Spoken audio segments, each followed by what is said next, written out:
Do you like the heat, the humidity, and saving money? Keep watching. What is going on, everyone? Welcome back to The World According to Briggs and another video on where you can live in the United States for under $1,500 a month. This is the third video of the series. If this is your first time to the series, I'll give you the rundown of why we settled on $1,500 a month. Plenty of Americans are going into retirement where their only source of income is a monthly Social Security check, which is in the neighborhood of $1,500 a month on average. The average worker in the United States makes about double that. If you retire from the military after 20 years, you see about $2,500 if you were enlisted, and on the officer side, you see about $4,700 a month on average. So $1,500 being the lowest. If you slip into any of those categories, which most of you should fall into one of them, living on $1,500 a month is doable. Today's list is decent towns in the southern United States where you only need about $1,500 to live comfortably. Let's see what we found.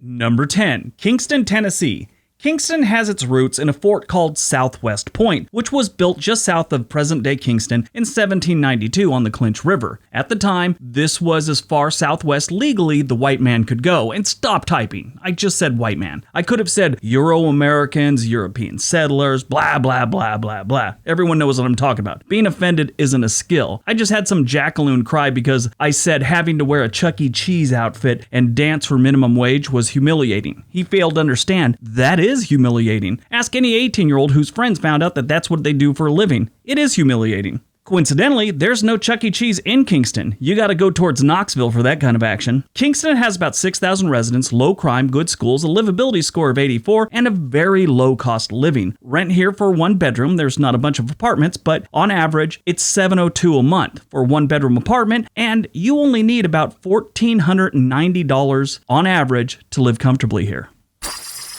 Number 9, Frankfort, Kentucky. Frankfort is the capital of the Commonwealth of Kentucky. Yes, they're a commonwealth, not a state. It's not much of a difference. If living around people from your generation that remember black and white television matters to you, I got good news. Almost 20% of the population of Frankfort is over 65. Frankfort isn't just for retirees, though. They have plenty to do, the crime isn't terrible, and neither are your job opportunities. They're not the best, but they have some work there. Frankfort has about 25,000 residents, and rent on a one-bedroom apartment will run you about $697. That's not bad for a capital city. Your total monthly expenditures on average is $1,470. That's not bad. Frankfort's a nice town. I was there years ago, but it's been many years actually, probably over 20. But it was a nice town. I'm sure not a lot has changed. Number 8, ENGLEWOOD, Florida.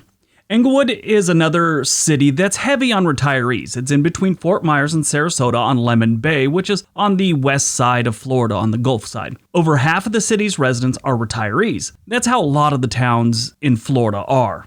They have a livability score of 77, and the rent on a one-bedroom apartment on average is $800. They have some that are so much more expensive, but they have a lot that are lower, so the average is $800. That's a little bit higher than other rents on this list, but thanks to low taxes and other factors, you only need about $1,461 a month to live comfortably in Englewood. Now, what's weird about this place, I want to call it Inglewood. I grew up in Southern California. We have a place called Inglewood. It's spelled with an I. I see this, Englewood, and it's weird. I've heard several people call it Inglewood, and I've also heard other people call it Englewood. Yeah, I don't know if you can tell the difference. There's a difference there, some of them. Who knows? Moving on.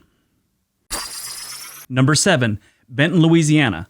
Benton is about 30 minutes north of Shreveport, Louisiana. This is a nice rural town with great stats other than employment. So if you're retired or you're bringing a job with you, you're going to work remotely, this is a perfect place. If you're looking for a job, probably not so much. There's no apartments in Benton, but this area on average, a one bedroom goes for somewhere around $684 a month. They did get a good tornado here about 20 years ago, so that's kind of scary. On April 3rd, 1999, a powerful F4 tornado made its way through town, killing 6 people and injuring 90. A mobile home park located south of town was hit pretty hard. I don't know what it is, but whenever you see a tornado, it's always a mobile home park just got trashed. They've got some kind of thing that draws in tornadoes. Who knows? Anyway, to live here comfortably, you're going to need about $1,420 a month. Not bad. Number 6, Russellville, Arkansas.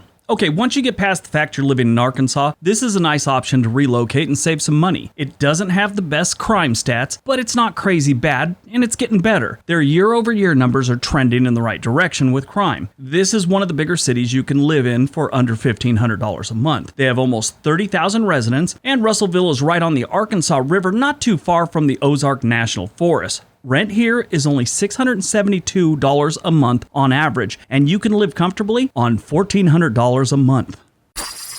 Number 5, Dalton, Georgia. Dalton, Georgia is almost an hour and a half north of Atlanta and almost 30 minutes south of Chattanooga, Tennessee. So you have two good options if you want to go to a bigger city for some reason. Dalton is a good-sized city with almost 35,000 residents, and it's not a good place to be looking for a job. That's one of their only knocks, is they don't really have jobs. Their crime is decent. Schools are okay, their cost of living is very low, and if you're looking for cheap rent, you've come to the right place. The average rent here for a one-bedroom is $647 a month. That's not bad. You only need $1,375 to live here comfortably.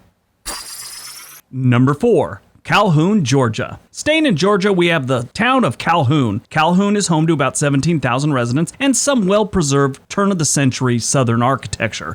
This is a nice-looking place. They got some really nice buildings on the main street. Calhoun has gained population every single census since they showed up on the census count in 1880 with 510 people. Most of them were related to a dude named Jebediah, and he had a really cool beard. Calhoun is in between Dalton and Atlanta, and they have nice middle-of-the-road stats until you get to the cost of living and housing. Those are both great. Rent here will run you about $632 a month on average, and you'll need about $1,370 here to live comfortably and enjoy Calhoun and their livability score of 73. Number 3, MOCKSVILLE, North Carolina. Right off the bat, I gotta tell you, both the Carolinas were hard to get on this list. They have some really cheap cities and towns, but almost all of them suck pretty bad. The good ones are too expensive. Both states have some incredibly nice, they're just a little too spendy for this list. MOCKSVILLE, on the other hand, is a solid choice. Stats are good across the board, nice American Main Street, and the standard issue old folks in front of the ice cream place. America! If you want to live in this Norman Rockwell type town, rent will run you about $613 a month on average, and you're looking at about $1,350 a month to live comfortably. MOCKSVILLE is about an hour north of Charlotte. MOCKSVILLE has a livability score of 71. Number 2, Decatur, Alabama. Decatur is one of those cities that make you wonder where all those Alabama stereotypes come from. Like if you just landed in Decatur and no place else in Alabama, you're all, what is everyone talking about? People aren't hicks. Decatur is a nice southern town that is growing and advancing while not getting too far from its southern roots. In other words, this town doesn't have many rednecks. If you do see them, they're probably just in town to pick up some hog pellets. This is the first place on this list to get below $600 in rent. You can expect to pay around $590 for a one-bedroom apartment in Decatur. Throw in very low grocery costs, and this could be a good place to save some money. To live comfortably in Decatur, Alabama, you need about $1,340 a month. Rent is $590, like I'd said. And the livability scores? 74. Not a bad choice. And before we get to number 1, don't forget to hit that like button, hit that subscribe button, join our community. Really helps out the channel when we got a whole bunch of subscribers and you leave comments and give the videos a big thumbs up. All right, on to number 1. And number 1, Columbia, Mississippi. I'll wait for you to get back into your chair and close your mouth. In case you think you misheard something, I did say Mississippi. The Magnolia State is in the number 1 spot for a few reasons. Columbia is another nice southern town with a main street lined with old, well-kept brick buildings. For the most part, they have some stinkers along Main Street, but for the most part, it looks pretty nice. Columbia was officially incorporated on June 25th, 1819, becoming the 4th municipality in the entire state. It served as the temporary capital of Mississippi from November 1821 until early 1822. This is also the birthplace and where Walter Payton was raised. Sweetness, one of the greatest running backs ever to play the game. Yeah, he was born and raised here. Columbia is about 45 minutes west of Hattiesburg and not too far from the Louisiana border to the south. The average rent in Columbia is $585 a month, and to live comfortably here, you only need $1,250. That's it. There's a lot of things wrong with Mississippi. Being expensive isn't one of them. I mean, yeah, sure, down by the Gulf, you can get into some expensive places, but Mississippi is a very inexpensive state to live in. All right, that's our list. I hope you guys enjoyed it. Hope you got some information out of it. This is number 3 of this list. We're gonna do at least 3 more of these videos, so stay tuned for those. I really hope these videos are helping some of you out. I mean, there's a chance this country is gonna be heading into some tough financial times, and this might help some of you, and I really hope it does. All right, everybody have a great day. Be nice to each other.